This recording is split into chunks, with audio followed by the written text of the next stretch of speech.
Elise Thompson hadn't returned to her childhood home in Savannah since her father's funeral 7 years ago. The house on Sycamore Hill stood like a monument to silence, white shutters, ivy-covered brick, and a porch swing that once held her laughter.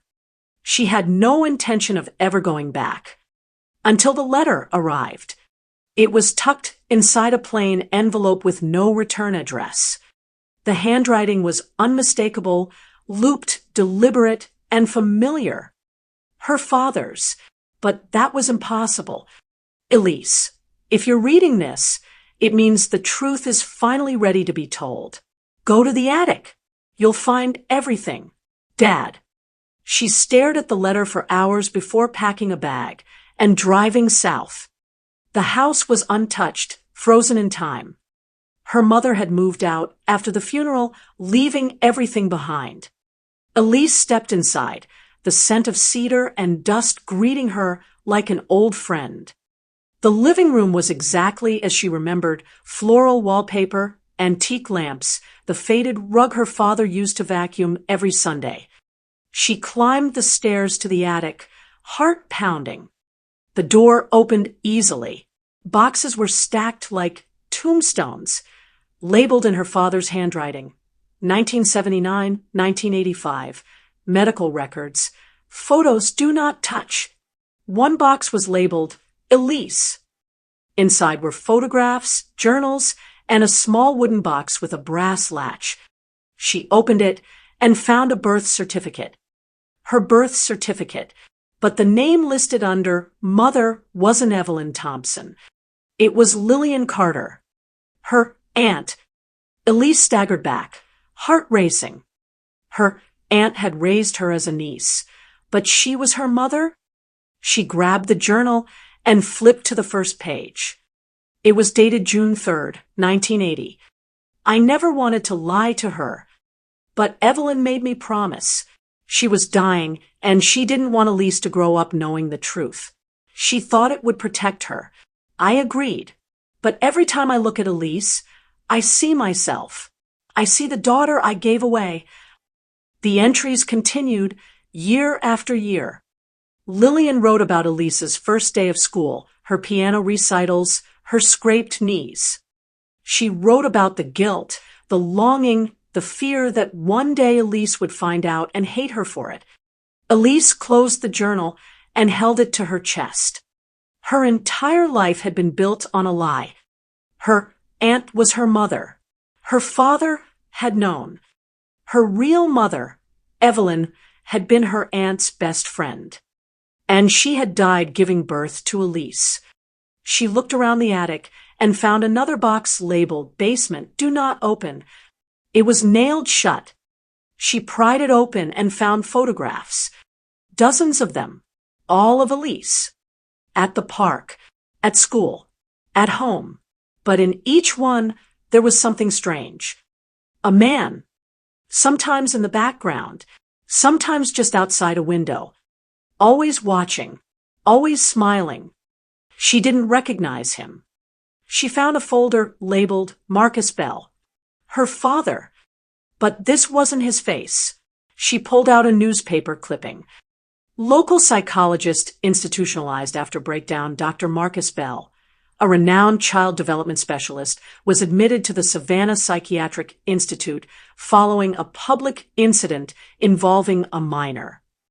The article was dated 1991. Elise was 5 years old.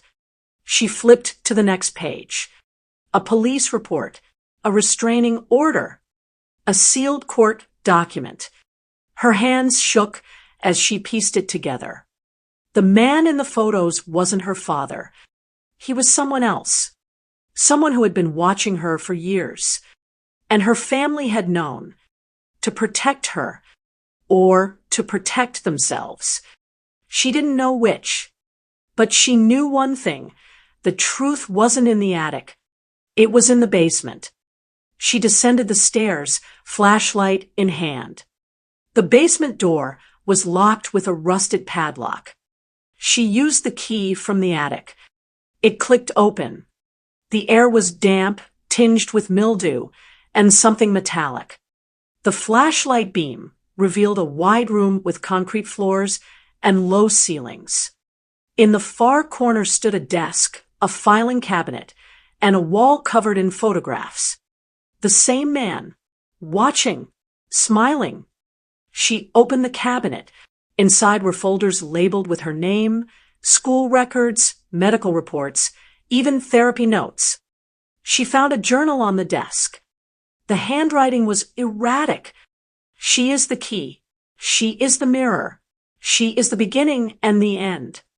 Drawings filled the pages, her face surrounded by symbols. Circles, eyes, flames. Notes about her behavior, her dreams, her fears. It was obsessive. Terrifying. She found a name scrawled across the final page. Marcus Bell. Her father. But this wasn't his handwriting. She searched the name online. The first result was a news article from 1991.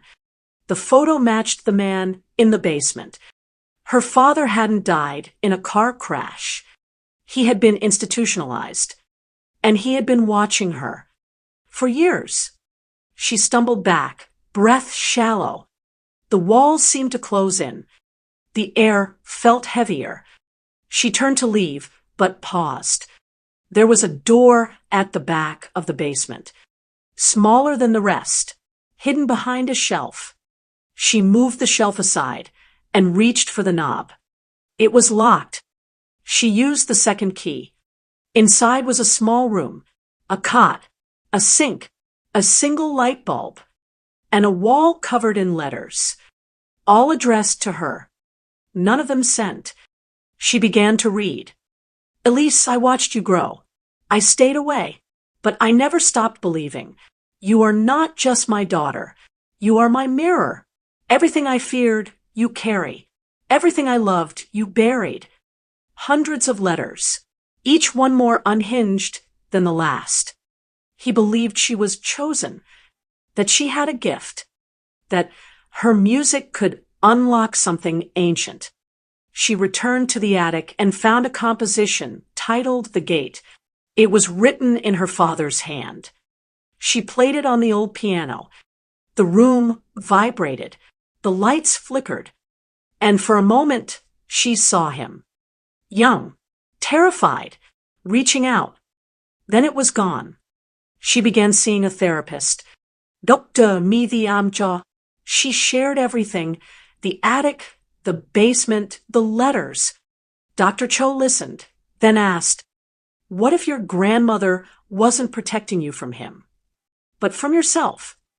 Elise recoiled, but the question lingered. She began journaling. Dreams surfaced, memories she couldn't place.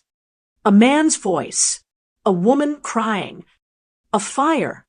She found a fire marshal's report in the attic. Cause, deliberate ignition. Suspect, Marcus Bell. Her father had tried to burn the house down with Elise and her mother inside, but her grandmother had saved her. She returned to the cabin where her father had lived. It was empty, except for one box labeled Elise. Inside were letters, journals, a manifesto.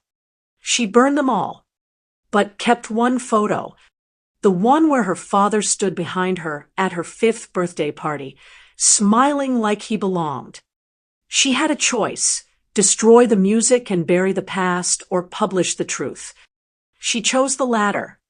Her memoir, The Basement Door, became a bestseller. Readers saw it as a story of survival, of confronting darkness, of reclaiming identity. But Elise knew the truth. It was a warning,